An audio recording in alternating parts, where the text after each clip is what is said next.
They gathered behind closed doors, presidents, veterans of power, fathers of the continent's diplomacy. "Step down now, Ibrahim, before you doom us all." Their words echoed through the marble halls of Addis Ababa. But Traoré, eyes cold and unwavering, stood alone. What followed next wasn't rebellion. It wasn't surrender. It was something no one expected, something that would ripple through Africa forever. When is defiance dangerous? And when does it become destiny? The grand marble halls of the African Union headquarters in Addis Ababa stood eerily silent, yet heavy with unspoken tension. Behind closed doors, power converged. 5 men, weathered by decades in office and guardians of what they saw as order, sat in an arc of authority. The president of Nigeria spoke first, voice low but sharp, calling the gathering urgent and unavoidable. From Ghana, a veteran leader tapped his pen impatiently, while Rwanda's president, calculated and cold, leaned forward with precision. Senegal and South Africa completed the circle, each carrying the weight of their nations, but united by unease.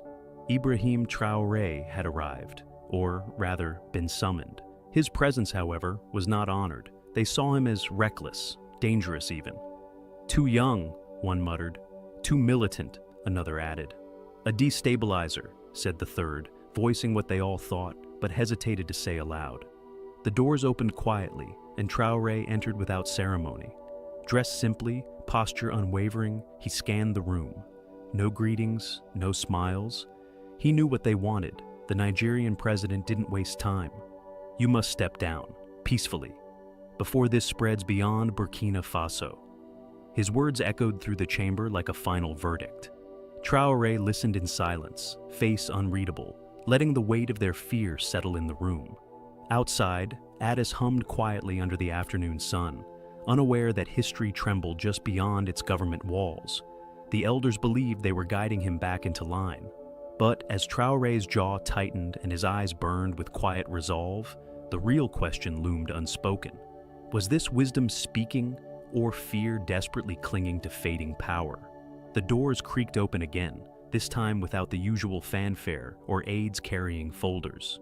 Ibrahim Traoré entered alone, save for the stoic figure of Captain Zongo, his loyal security chief, who remained wordless at his side. No entourage, no translators, no sign of deference. The elders shifted uncomfortably in their chairs. Their staffs had tried to block his path, but Traoré had refused protocol. He was not here to play politics. He was here to be heard. Without invitation, he took a seat, his presence slicing through the carefully constructed decorum like a blade. The presidents exchanged uneasy glances. Cameras had been banned for the session, but even without recording devices, the tension was immortal. The accusations began immediately, poured out like old grievances. "You are destabilizing the region," accused Nigeria. "You risk drawing foreign intervention," warned Ghana. Rwanda's leader was more cutting, calling him a boy soldier playing with fire. Traoré remained silent through it all, his fingers lightly tapping the polished table, eyes unwavering. Zongo stood behind him like a shadow. Minutes stretched painfully until the wave of condemnation ebbed. Only then did Traoré speak, voice low, but cutting through the room like a judge's gavel. "I serve Burkina Faso," he said, pausing just long enough for his words to sting. "Not your comfort." Silence followed, heavy, suffocating silence. The elders had expected arrogance or pleas, anything but this calm defiance. For a moment, no one knew how to respond. Outside, Addis carried on obliviously, yet inside that room, the temperature dropped. The elders realized they were not dealing with a reckless youth. Traoré had come to battle for ideals, not permission. The meeting dragged on into the night, voices growing sharper, words now edged with threats rather than advice. The elders no longer masked their frustration. Offers became ultimatums. Economic sanctions would be immediate. Political isolation, certain. Military blockades if necessary. They painted a grim future where Burkina Faso would be choked into submission. "Step down," warned the South African president, his voice now hard, "before this becomes something darker." Traoré listened, still and composed, but the cracks behind his stoic exterior were beginning to show. Back in Ouagadougou, his ministers were already in panic. Urgent messages flooded in, each pleading with him to reconsider. Even his closest allies urged caution. "Think of the people, Ibrahim," one advisor said over a scrambled call. "If they cut us off, our markets will collapse. There will be no fuel, no medicine." Outside palace walls, another pressure mounted. Social media had ignited like wildfire across the continent. Hashtags of support clashed with bitter warnings. Youth groups hailed him as a revolutionary, the voice of Africa's new generation. Others questioned his judgment. Will he betray the revolution? One trending post asked, the sentiment echoing from Lagos to Dakar. Traoré retreated to his quarters just before midnight, surrounded by the quiet hum of a city holding its breath. Captain Zongo stood guard at the door as the young leader sat alone, the weight of a nation resting on his shoulders. Midnight came, and with it, his answer. He stood and signed a short, defiant communiqué, rejecting the ultimatum outright. No flowery language, no room for negotiation. Traoré knew the path forward would be brutal, but he also knew the elders had miscalculated one thing. He did not fear isolation. He feared surrender. By dawn, Ouagadougou was already awake, though not with fear, but with fury and resolve. News of Traoré's rejection of the elders' ultimatum spread like wildfire. Radios crackled in market stalls. Phones lit up in dusty courtyards. Students left classrooms not in protest of their leader, but in unity with him. The city's arteries filled with people, mothers carrying infants, students draped in the national flag, market workers who paused their daily trades. Their chants rose with the heat of the morning sun. "We are Burkina Faso," echoed through the streets, louder than any government decree. They did not call him reckless, they called him theirs. As images of the mass gathering circulated, the elders sat thousands of miles away, stunned. This was not the Burkina Faso they imagined. They had dismissed Traoré as a lone wolf, a temporary noise in the storm of African politics. Instead, they now faced a rising tide they had not anticipated. People who believed their president represented something more than authority. He was hope in a continent exhausted by compromise. Yet even as chants filled the air and victory seemed within reach, darker murmurs began threading through the noise. ECOWAS, bruised by Traoré's defiance, quietly convened. Meetings behind closed doors hinted at something more forceful. Whispers floated through embassies and military circles alike. Intervention, not in words, but in force. Back in the presidential compound, Traoré stood at his window, watching the swelling crowds from afar. They were shouting for him now, but he knew well enough that cheers could turn to screams if tanks rolled in. Captain Zongo entered quietly, face grave. "ECOWAS is moving pieces, sir," he warned. Traoré nodded slowly, his face unreadable. The streets belonged to him, for now. But history rarely left victory unchallenged. The air inside the presidential palace thickened as whispers turned into undeniable truths. Trust, once Traoré's greatest weapon, began to fracture. At first, the betrayal was a rumor, unthinkable. But by nightfall, it became clear.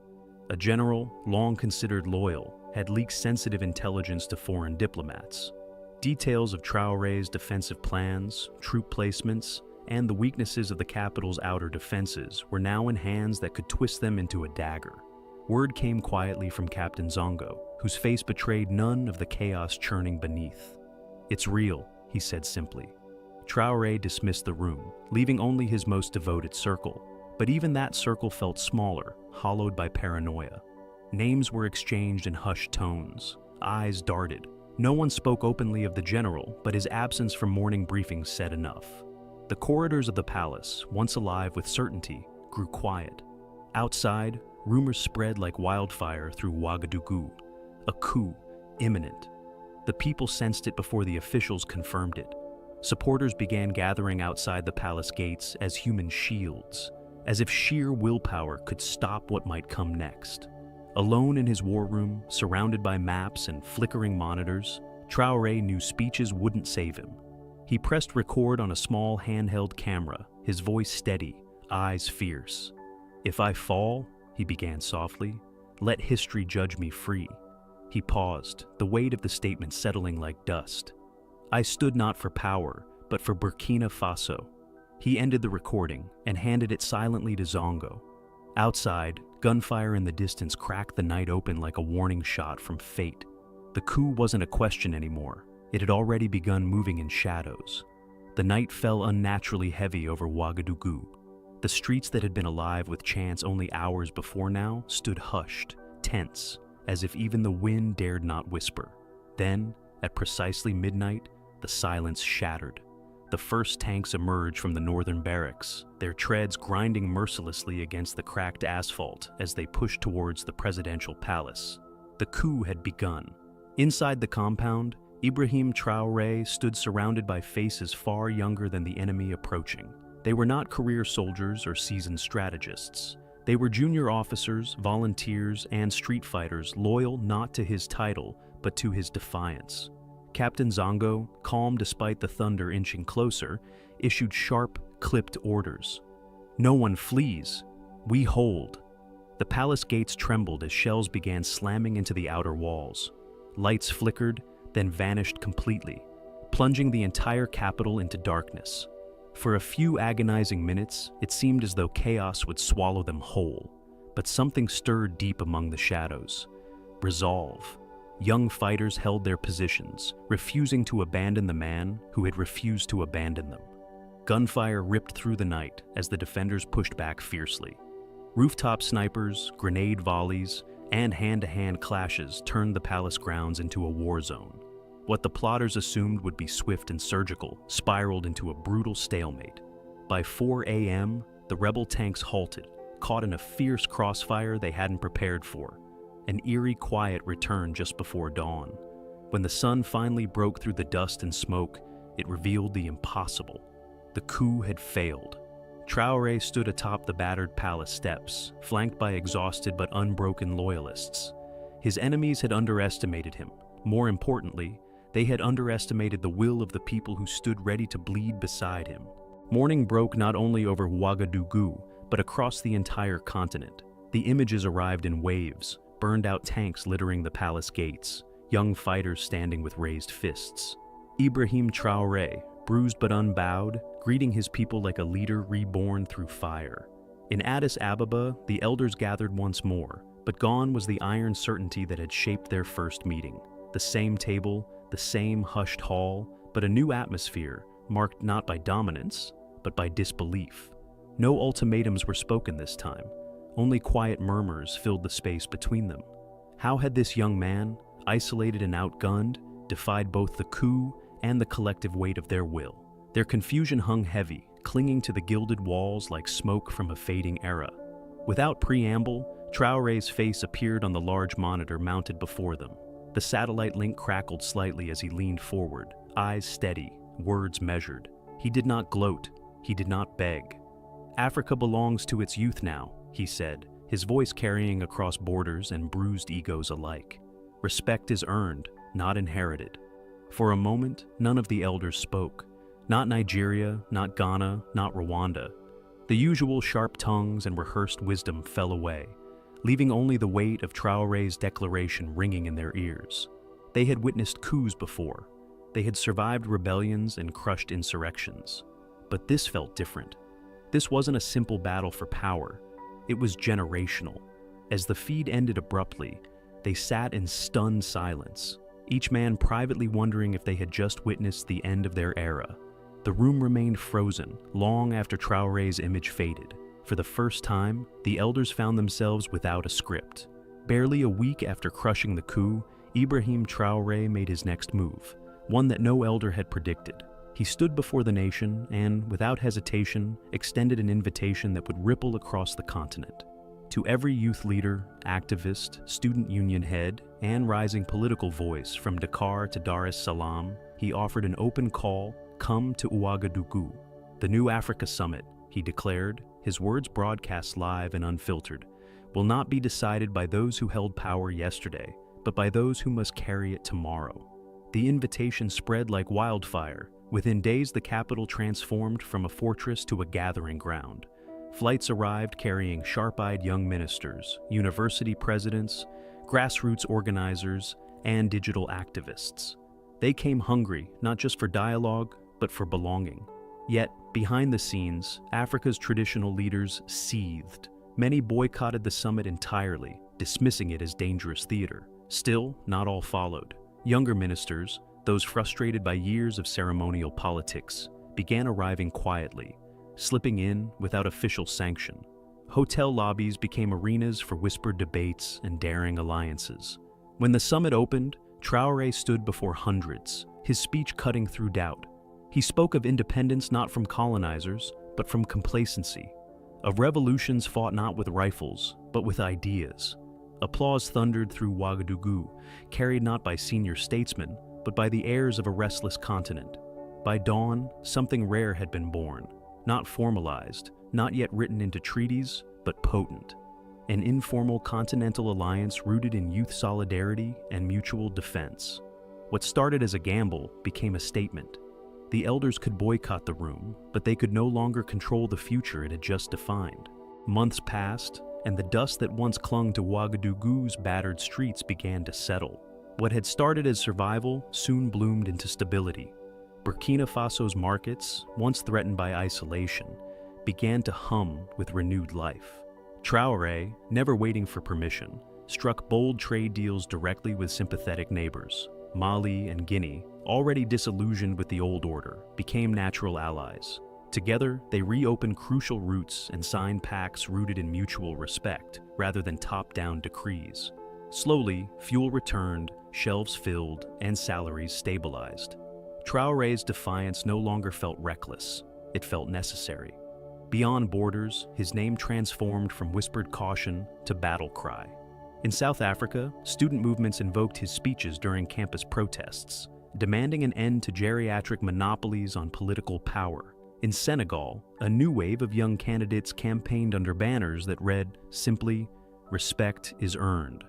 The elders, once kings of quiet diplomacy, found their voices growing faint. Summits they hosted saw thinning attendance. Proposals they tabled met polite indifference. In backroom meetings, aides whispered what none dared say aloud. They were becoming relics in real time.